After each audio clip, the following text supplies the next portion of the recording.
I thought it was over. I thought the dream... I can't even tell you, I hadn't even considered the prospect that I was going to be at the end of this game. And I still think maybe I am. And I'll be honest with you, like a profound sadness washed over me because it dawned on me as like, oh wait, are we done? Oh no. But I don't think, maybe? I don't know. I don't want this to be over. It was interesting as when it happened and the quest was like, the chapter was titled like, okay, I think it was something like The End of the Dragon or something like that. And I was like, oh no. People could tell it's like he's genuinely really sad. And I was, because there's just so much more I want to explore. There's so many story threads that I want to pick up on. There's just so much extra stuff happening. And and what made it worse is we'd just done a lot of preparation. And then it kind of clicked for me. I think I've been like nose deaf. It's like the stuff that I did that day, and we're talking about Friday here, was endgame stuff. Like really endgame stuff. And then I was like, actually, this totally makes sense. But then a reprieve. Let's get into it. Let's get what's happening. The story was going really well. It was the big meeting of Young Master and Ichiban. This is something I was so excited to see where this was going to go, what was going to play out here, because it's been the biggest meeting that you'd expect to happen. They had this it's strange because the actual interaction you have with Young Master is so brief. It's part of just the opening cutscene of the game, but the way Ichiban is so loyal, you know, we've talked about him being basically a loyal puppy. So loyal, so ingratiated to the Yakuza and Arakawa and the choices and opportunities he got given from this kid who was raised in a brothel. And he was his entire life. He in Ichiban's eyes, the fact that he was given like sole care essentially of Arakawa's son was just an extreme honor, right? Like, you're responsible for my only son. And Ichiban took that with every ounce of strength he had, and to then feel betrayed and lost and still have that love for Arakawa, it was a very, very big deal. And now they're going to meet again. Now it's seemingly Young Master has become just this evil, manipulative, bitter, twisted, power-hungry tyrant. And now they're going to find out what's happening. And we do. One thing that I think is such a joy, and this is actually a good contrast to Expedition 33, certainly with someone like Verso and Renoir, is that the story is fed to you as appropriate, but you know there's just so much more going on, and you kind of like, ask more questions, right? It's one of the reasons I really enjoy Lune in Expedition 33, is she asked the questions that we would ask. Like, there's definitely so much more going on here. Yakuza is very much the opposite. Yakuza is like, oh, once this meeting takes place, we're totally going to explain what the hell is going on here. One of the reasons is the story is so big and complex that's happening in the middle of it that we haven't got time to sort of tease it. We can have the guys throw theories out. Adachi, Mr. Theory Man, constantly throws theories out, as does Namba. But once they actually get the encounter, once we actually throw down with these people, is they do talk about what is going on and let you know, because there's going to be a ton more events and story happening in the next 10 minutes, right? And so this actually happens. We go to the old brothel, and we sit down supposedly one-on-one, but you know for a fact that he's going to betray you. And he explains everything. Is like, yeah, he's the mastermind behind so many things. You find out what happened the night when his serum that was helping him walk wore off, and he was crawling through the streets, and he was just so angry at people looking at him, like thinking he's a freak and all this, and leave me alone. And then he murdered somebody, a member of the Tojo clan. He murdered them. And the cover-up and all that, and the reason Ichiban went to prison was not because the captain killed someone, he had to cover for him. It was because he killed somebody. He went to prison for him. And it's all laid out as like, yeah, you were lied to, you were manipulated, and I got off scot-free, even though I shot someone in the head, right? Like, that's what I did. And Ichiban's like, Jesus Christ, like, this whole thing. He's like, what is the end game here? And he's like, I'm taking over everything, baby. I'm taking over everything. And then we get even more revelations in that, as far as Young Master's concerned, I'm calling him Young Master because he goes by multiple names at this point, like real names, because he's changed his identity and stuff, is he believes he's got his father in his pocket. And he has no issues killing his father if his father doesn't play by the rules and the game, the chess game he's set out for his power ascension. if his dad isn't going to do what's best for him, despite him giving everything. And I was like, God, if I was this kid's father, I would be so mad at him, but he's still your son, right? Like, I've given you all this opportunity. I provided it for you. And now you're like, you want more. The Veruca Salt situation for you Willy Wonka fans out there. More. And he'll kill you if you don't play by his game, right? If you don't do his moves, if you don't do his backseating, then you're in trouble. I love this because the disconnect was so there. And more, given our early theories, is leading towards Arakawa is not only like, loves his son, but he's also realizing his son is a monster and he hasn't got the will and the power to bring him down. And even he is now like probably in some ways afraid of him because he's going to kill him. And he's like, I'm not letting my son kill the father, right? And Ichiban, there's a really interesting line of like, there's a great moment that's building here in the game in that young master believes he's so intelligent and he sees, all the moves, the 5D chess. He sees it all happening.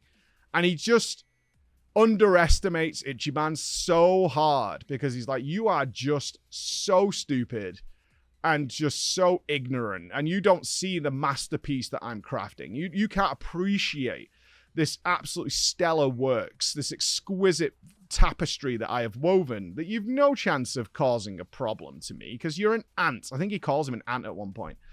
And it was great because I was like, that's exactly why he's going to bring you down, because you have all this like Lego structure or a house of cards that you've built, and Ichiban is a bulldozer and he's just aiming for what's correct. That's it. He's the Angry Bird to your pig factory that you've built, and he's going to come flying in and blow it all up because you do underestimate him. Everybody underestimates him because you have a conversation where you're like, Jesus Christ, this guy's so stupid, but he's so driven and so focused, and he will not back down, right? He will not lie down. So it's really cool. Really, really cool. And we got I think one of the biggest reveals we had during this as well was the meeting with I think he's called Hoishin, who's the leader of the Seiyu clan, the old leader, where he reveals he killed Arakawa's father in front of Arakawa Sr. And they have this mutual respect because what they decided to do, and this was a great touch, is when they met again, and he was going to, Arakawa Sr., was going to kill him for killing his father, he didn't. And they decided, Hoishin decided, I am going to send him one of our misprinted counterfeit bills. And the reason I'm going to do that is out of respect. I am going to give Arakawa the leverage he needs to topple everything that's going on, because he has the proof, he has the evidence, this bill. And then there's a standoff that's like a cold war between the two.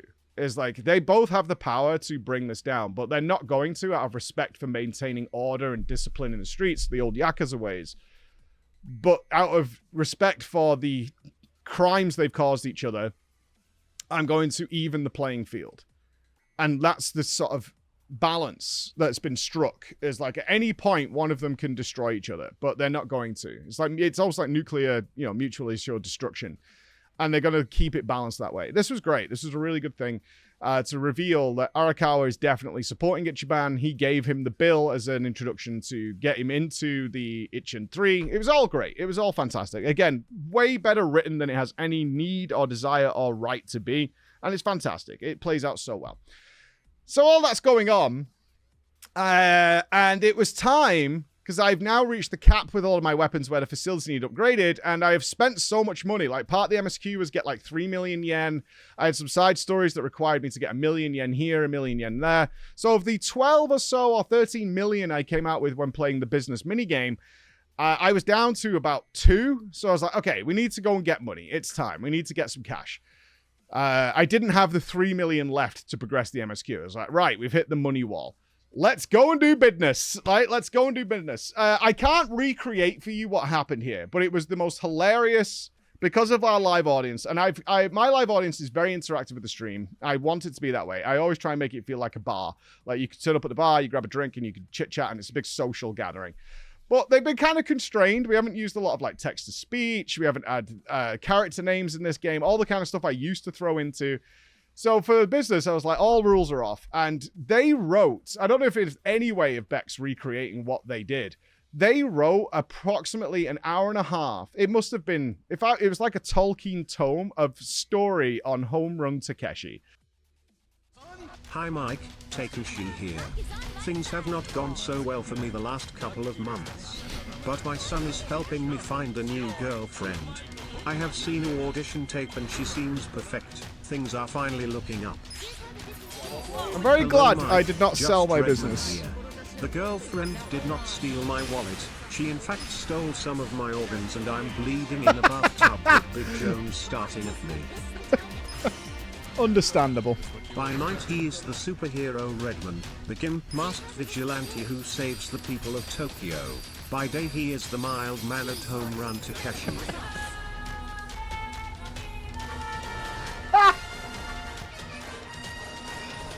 Hi Mike. Home run Takeshi clone number 5 here.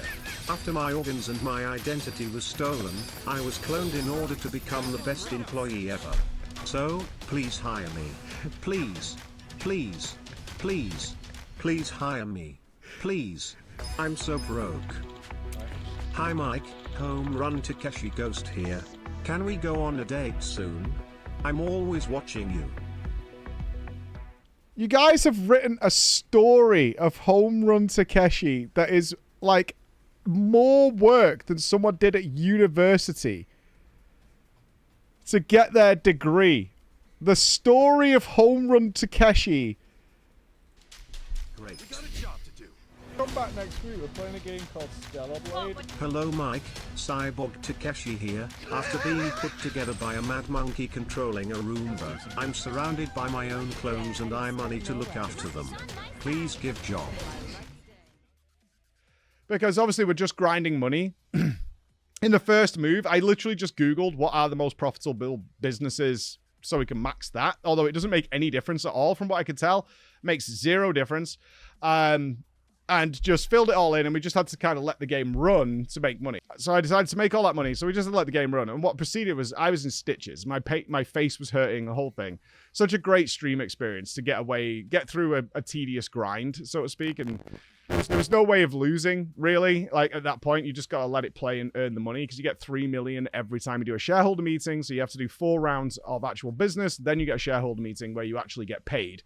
So I think my company ended up with like 126 billion yen market, but I only get paid 3 million cap per shareholders meeting. There's no way of boosting that money. So it was like 3 mil, 3 mil, 3 mil. Just keep racking it up. Did that, went and upgraded the weapons facility, and I've upgraded my weapons more to the point where I think I need like super rare ingredients. And thank God I did.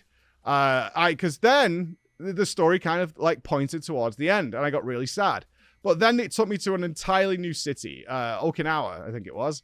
And I was like, wait, are we only halfway through the game? So I got this reprieve. But no, it's a very small area that has its own, has some restaurants, which was great. Got to look at all the food. One of the greatest parts of Yakuza is just going to the restaurants and just seeing the menus.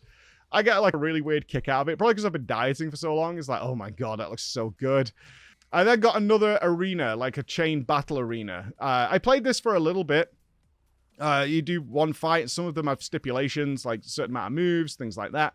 And then you get bonus rewards for it. So a lot of ingredients coming from there, but it is like another grind for stronger weapons. So some people are concerned you're just going to get like too powerful for the MSQ here. So I was like, all right, I'll leave it alone. Other people are like, no, you won't, whatever. I didn't want to just grind out the arena at that point. I wanted to play out the story.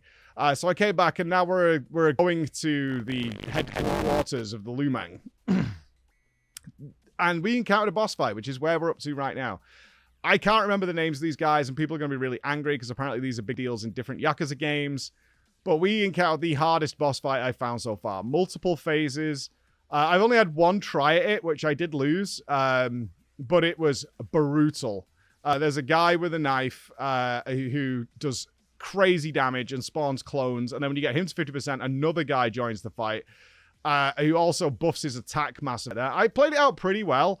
We got them relatively low, but they ultimately just wore me down. The problem was they do so much damage that if Ichiban isn't like capped on HP, one attack could bring them down, especially if they both attack the same character. So I need a little bit of luck there, I think. But that's where I'm up to with this. I do feel, though, after going to Okinawa and it being very short, I'm like, okay, this is probably the end of the game. So what we're going to do is definitely play the sequels, but not back to back. We're going to have a little break and play something in between. So we're going to take a break, especially with the new WoW season launching. I've had an itch, as we always do when a new patch is coming. It's like I've got an itch to play some WoW.